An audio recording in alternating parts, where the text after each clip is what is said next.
We're looking at question number 2, and for this one it says, for what values of k will x plus k over x have a relative maximum at x equals -2? So the key words here, you want to underline is relative max. When you see max, an alarm should go off in your head here, which means that you want to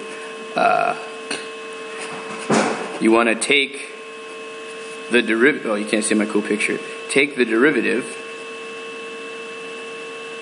and set it equal to 0.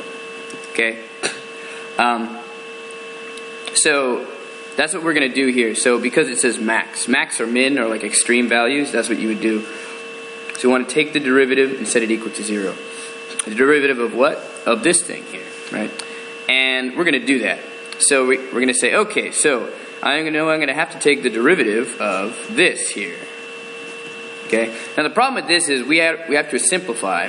We have to basically rewrite this function here because we don't need the quotient rule here because you can rewrite this as a power. So I'm going to rewrite this as the ddx of x plus k is just a number. You can think of k as like 2, right? So this would be the same thing as, everybody gets freaked out. K is not a variable; it's a constant, right? So it's just like this basically.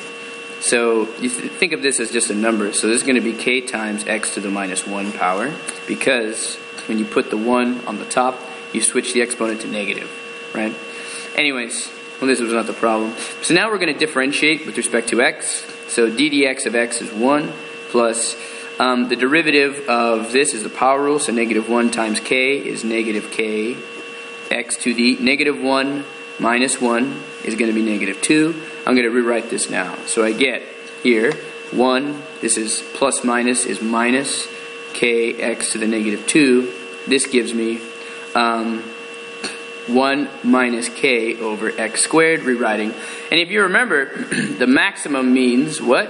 You take the derivative and set it equal to 0. I left that out in my steps. So I'm just going to add that in here. That's fine. I mean, you could add it in whenever you want. You're not really proving this here. On multiple choice, you could just do whatever you want to do, as long as you get the right answer.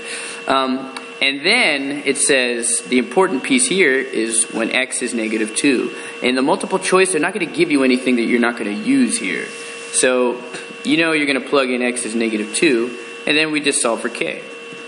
So we get k over -2, the quantity squared, equals 0.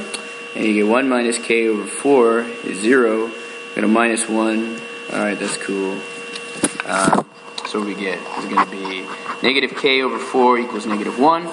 Divide by -1, so that's just k over 4 equals 1. I'm going to multiply by 4 to both sides. So k is clearly 4.